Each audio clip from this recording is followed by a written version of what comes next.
He's too talented to flop and too confusing to succeed. That's Joao Felix in one sentence. Every club that signs him thinks they're the ones who finally get it. Benfica saw a second striker who could float between the lines and finish you with one touch.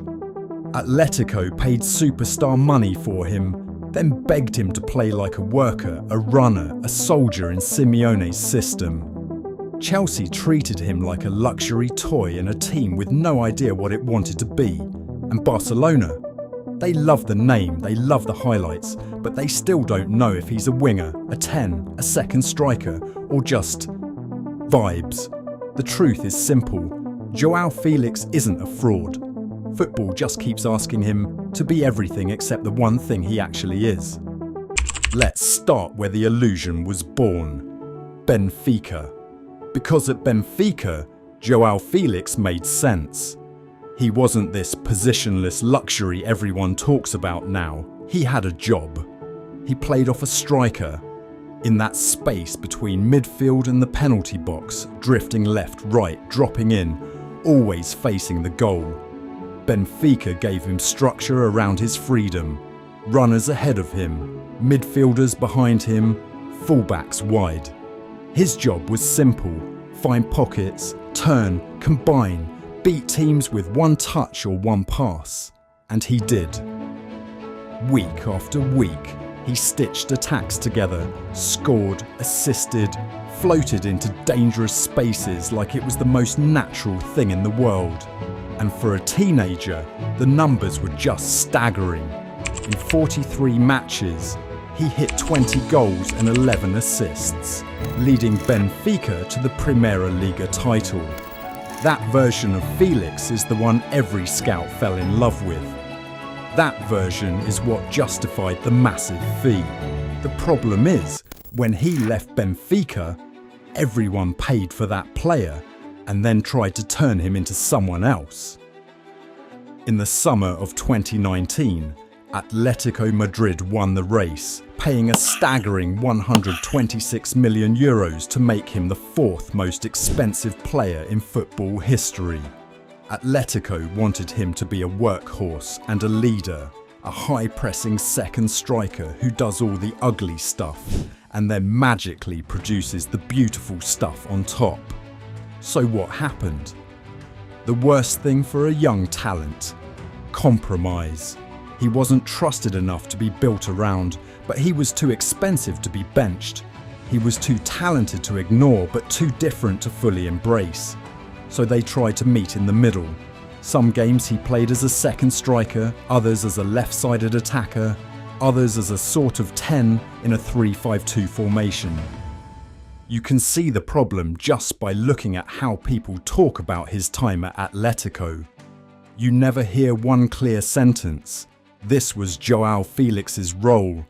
Instead, you hear excuses. Simeone didn't like him. He didn't work hard enough. The team didn't suit him. All of those are half-truths that ignore the basic point. Atlético paid fantasy football money for a player completely misaligned with their football reality. Simeone's Atlético is a fortress built on discipline. His players are soldiers, expected to press non-stop, hold their defensive shape, and put structure above all else. And into this brutal, rigid system walked the artist. Felix was told to track back, to make lung-busting defensive runs, and to sacrifice his creative spark for the team's shape.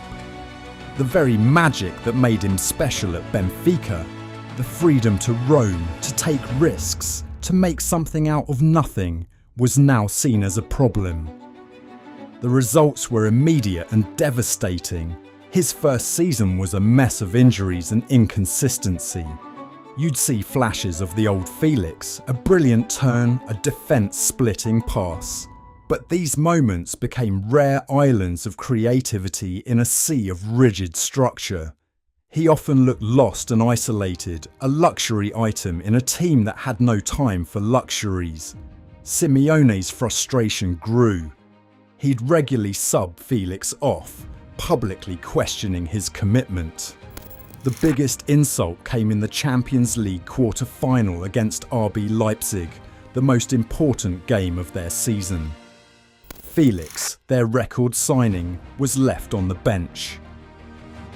His time at Atlético became a loop of hope and despair, a moment of genius, like a stunning header against Manchester United, followed by long anonymous stretches on the bench. He was a square peg being hammered into a round hole, and the edges were starting to break. By 2023, the relationship was completely broken. What followed was a desperate search for a home.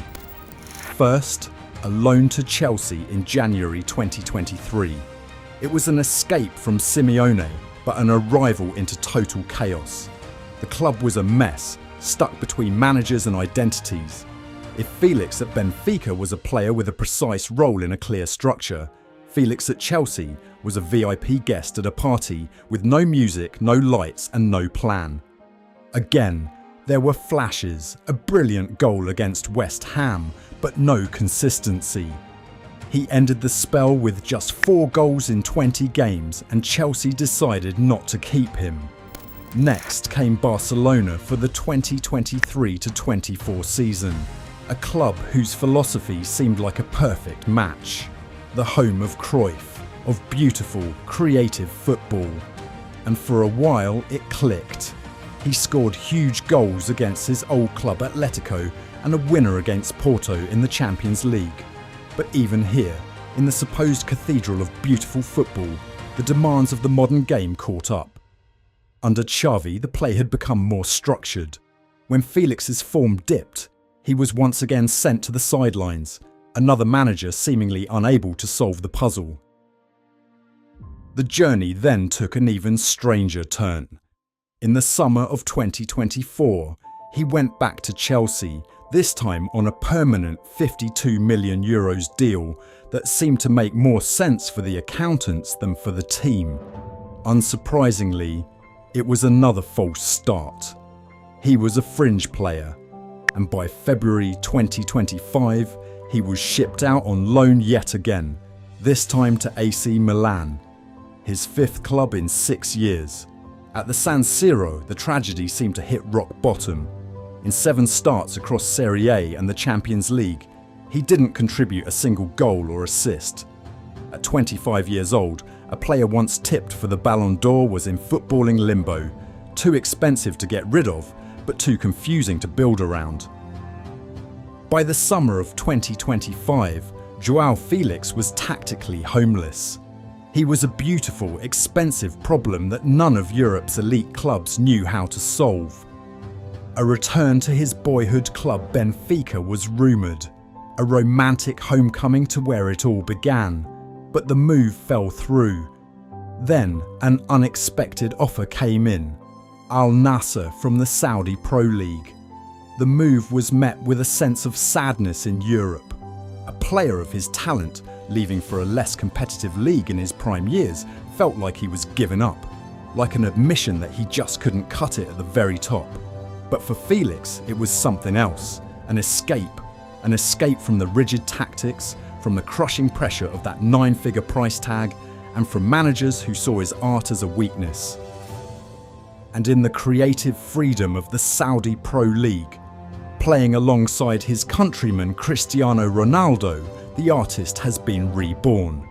Playing for Al Nassr in the 2025-26 season, Felix finally looks like the player from Benfica again. The shackles are off. He's free to roam, to create, to be the main man. The stats speak for themselves.